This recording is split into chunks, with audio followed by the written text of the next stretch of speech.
For those of you that don't know me, I'm an ex-ZZZ player, and I recently switched over to Wuthering Waves, and let me tell you, it absolutely saved my life. Okay, my bad, I'm trolling. I'm not gonna fully curl bot here, but seriously, this game is actually really good. Like, I haven't enjoyed a gacha game this much in a long time, and it surprised me. I didn't think I'd be hooked this quick. I jumped in expecting the usual from a gacha game. Nothing relatively too crazy, an okay story that I'd prefer to skip just to get to endgame as fast as possible, some somewhat okay world building that I'd probably prefer to just skip. Essentially, I was only there just for the combat because that's what attracted my eye when I took a peek at Augusta's gameplay leak. So when I loaded in, I was just messing around at first, doing the story, exploring, testing out random stuff, and the next thing you know, I'm 2 hours deep, heavily enjoying the story, wishing I was around during the Zani banner, deep on the web figuring out the most optimal team comp for the units that I have. It was crazy. The first time in a long time where I found myself actually time sunk into a gacha game and thoroughly enjoying it. And look, coming from ZZZ, a game I really wanted to love but just couldn't stick with, this felt like a breath of fresh air. So in this video, I'm going to break down exactly what truly clicked for me as a new Wuthering Waves player in that first hour, the stuff that made me sit up and go, okay,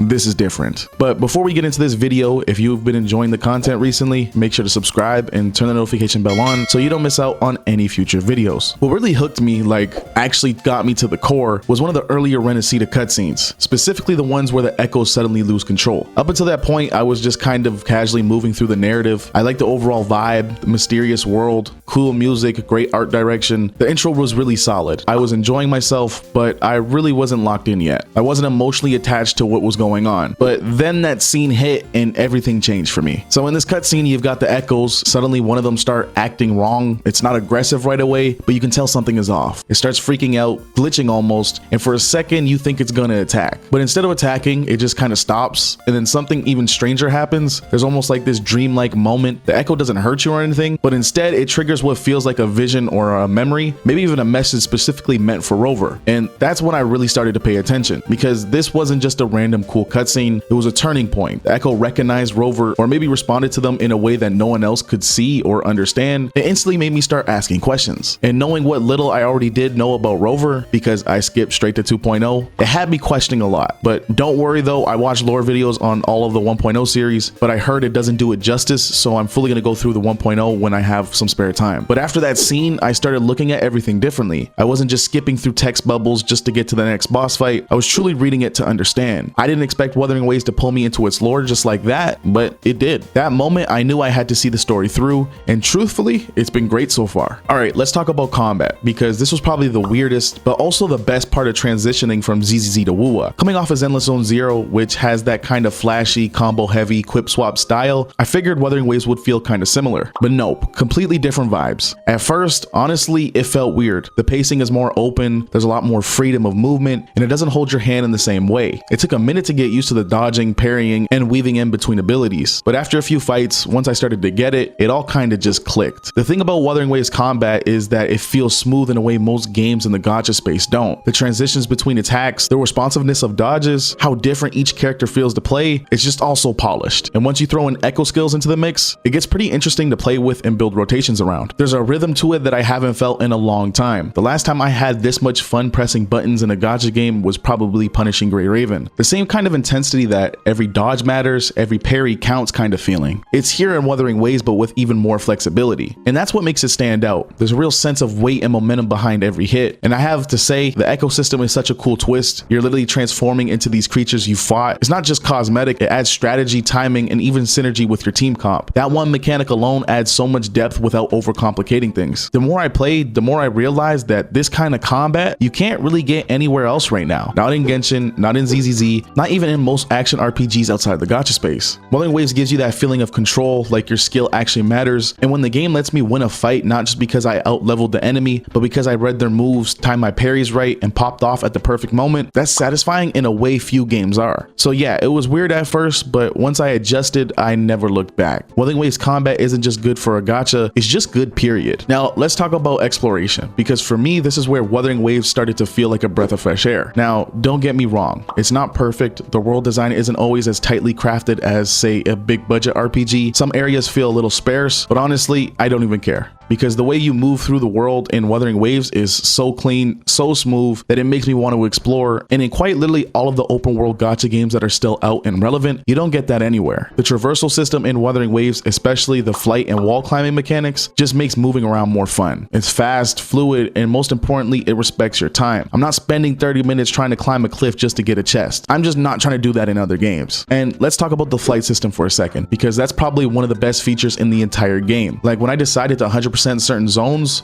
I was fully expecting it to be a grind, but it wasn't. I was in and out, chest collecting, doing puzzles, and because of how fluid the traversal is, it felt more like a satisfying loop than just a chore. And it's not just about speeding through each zone. There's something really nice about how the world is layered. Renacida has some really good views that makes you want to go down and explore. So sure, the world design can improve. Some parts could use a little bit more life, and I think certain puzzles and side content could be fleshed out more, but the foundation, it's solid, like really solid. And for a genre where open world exploration is usually just a backdrop, Wuwa does something pretty rare. It makes just running around the world feel good, and in a live service game, that's a big deal. So yeah, it's not perfect, but it's fast, satisfying, and most importantly, fun. And sometimes that's all you need. So one thing that surprised me coming from ZZZ to Wuwa, which maybe a lot of you might have not truly paid attention to, but it's their character designs. Coming from ZZZ to Wuwa was a day and night difference. Coming from A rank Seed to Augusta might have actually made me not want to go back ever. After a while, the characters in ZZZ started to feel a bit too similar. Like literally, the new character Lucia is a copy and paste model of a different character. Or looking at Orphe, who quite literally looks like an NPC character, or S rank Ambi, it's just a night and day difference. Then I jump into Wuthering Waves and it's like, damn, these characters actually hit different. Every character feels like they were built with intention, and the animations are very clean. Characters feel alive, their idle stances, attack animations, voice lines, it all ties back into their identity. Plus, and this is a big one, the designs in Wuwa feel more mature. Not in a dark and gritty way, but in a balanced, well thought out kind of way. So yeah, coming from ZZZ where things are a bit more exaggerated and kiddish, to Wuwa's character designs felt way more grounded, and in the best way possible. It's just another area where Wuthering Waves shows it's really trying to do something intentional. And honestly, it works. Alright, last thing I want to touch upon is the monetization. This was one of the things that really made me surprised and appreciative about Wuwa, because let's be real, it's the core of any gacha game. I talk about this all the time, and for good reason. If a game doesn't respect your time or money, it's hard to stick with, no matter how fun the gameplay is. And in today's gacha landscape, where we're seeing companies like Hoyoverse becoming more and more predatory each patch, it's honestly refreshing to see a game like Wuthering Waves proving that you could be profitable and still treat your players with respect. Like, that's a huge W.